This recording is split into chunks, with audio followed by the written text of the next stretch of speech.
5 বছর ধরে ক্যান্সারের সঙ্গে লড়াই করেছিলেন কলকাতার বালিগঞ্জের গৃহবধূ তনুশ্রী দাশগুপ্ত, কিন্তু জিততে পারেননি তিনি। 2009 সালে মাত্র 31 বছর বয়সে প্রাণদীপ নিভে যায় তার, কিন্তু হার মানতে রাজি নন তার স্বামী অনিন্দ দাশগুপ্ত। তার স্ত্রীর মতো আর কোনো মহিলা যাতে স্তন ক্যান্সারে আক্রান্ত হয়ে প্রাণ হারাতে না হয় সেজন্য একটি ট্রাস্ট গঠন করেছেন তিনি।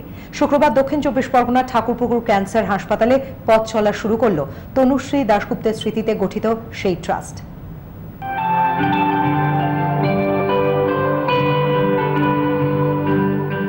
ক্যান্সার নাম শুনলেই শিউরে ওঠেন প্রতিটি মানুষ। প্রথম পর্যায়ে এই রোগ ধরা না পড়লে প্রতি মুহূর্তে কঠিন হয়ে দাঁড়ায় রোগীর বাঁচার সম্ভাবনা। ভারতে প্রতি 10 লক্ষ নতুন ক্যান্সার আক্রান্তের মধ্যে 20% ভোগেন স্তনের ক্যান্সারে। এর মধ্যে শুধুমাত্র পশ্চিমবঙ্গেই প্রতি বছর 20,000 মহিলা নতুন করে আক্রান্ত হন স্তনের ক্যান্সারে। যদি প্রথম পর্যায়ে রোগ ধরা পড়ে তবে আক্রান্তের রোগ সেরে যাওয়ার সম্ভাবনা খুবই বেশি, অন্তত 90%। কিন্তু বেশিরভাগ ক্ষেত্রেই তা হয় না। মাত্র 20 থেকে 30% মহিলার ক্ষেত্রেই তা ধরা পড়ে প্রাথমিক পর্যায়ে। কিন্তু 50% মহিলার ক্ষেত্রে স্তনের ক্যান্সারে ধরা পড়ে রোগ যখন অনেকটাই বাসা বেঁধেছে শরীরে। চিকিৎসার ভাষায় তাকে বলা হয় স্টেজ 3। কিন্তু ততক্ষণে বাঁচার সম্ভাবনা কমে আসে মাত্র 30%, আর বাকিদের অবস্থা আরো ভয়াবহ। রোগ যখন ছড়িয়ে পড়ে শরীরের অন্যান্য অংশে সেই সময় তা ধরা পড়ে, ফলে তখন আর কিছুই করার থাকে না চিকিৎসকদের। 6 বছর আগে এরকমই স্তন ক্যান্সারে আক্রান্ত হয়েছিলেন কলকাতার বালিগঞ্জের বাসিন্দা তনুশ্রী দাশগুপ্ত। 5 বছর ধরে কালান্ত ক্যান্সারের সঙ্গে লড়াই করেন তনুশ্রী দেবী, কিন্তু আর পারেননি। গত বছর ক্যান্সারের কাছে হার মানেন তিনি, কিন্তু হার মানতে রাজি নন তনুশ্রী দেবীর স্বামী অনিন্দ দাশগুপ্ত। তার স্ত্রীর মতো আর কোনো মহিলার যাতে ক্যান্সারে আক্রান্ত হয়ে মৃত্যু না হয় সেজন্য Tanushree Dasgupta breast cancer trust for young women নামে একটি সংস্থা গড়ে তুলেছেন ব্যাংকে কর্মরত অনিন্দ দাশগুপ্ত।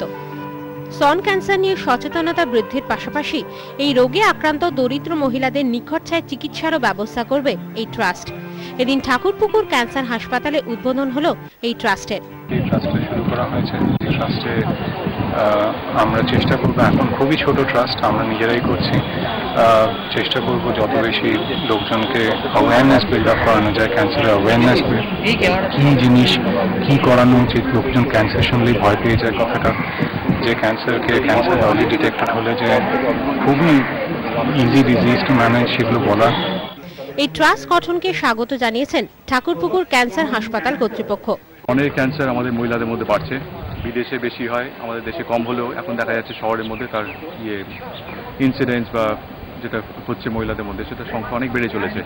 কারণটা কিছুটা ওয়েস্টার্ন লাইফস্টাইল, কিছুটা হয়তো বাচ্চা দেরিতে হচ্ছে, দেরিতে আমরা বিয়ে থা করছি, সেই ব্যাপারে হয়তো কিছুটা সংখ্যা বাড়ছে। স্তনের ক্যান্সার এমন একটা অসুখ যেখানে আর্লি স্টেজে ধরা পড়লে একদম কিওর হয়ে যাওয়ার চান্স রয়েছে। সেই কিওর হওয়ার জন্য আমাদের ধরতে হবে আর্লি স্টেজে, সেই জন্য মহিলাদের সচেতন হওয়া দরকার। সেই জন্য আমাদের উদ্দেশ্য আমরা সব মহিলাদের সচেতনতাটা জাগাবো, চেষ্টা করব, এবং গ্রামে গঞ্জে আমরা এই মেসেজটা পৌঁছে দেওয়ার চেষ্টা করবো যে আর্লি স্টেজে এলে আমরা কিন্তু পেশেন্ট একদম ভালো করে দিতে পারি। উদ্বোধনের দিন ট্রাস্টের পক্ষে একটি রোগ নির্ণয় শিবিরের আয়োজন করা হয়। সেখানে প্রায় 150 জন মহিলাকে পরীক্ষা করেন ক্যান্সার বিশেষজ্ঞ চিকিৎসকেরা।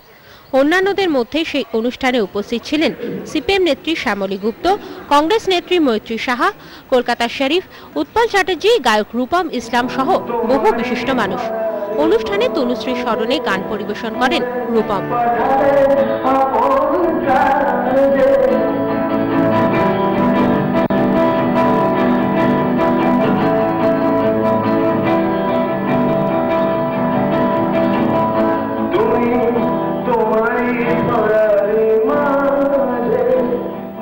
শুভেন্দু হালদারের রিপোর্ট, তারা নিউজ, ঠাকুরপুকুর।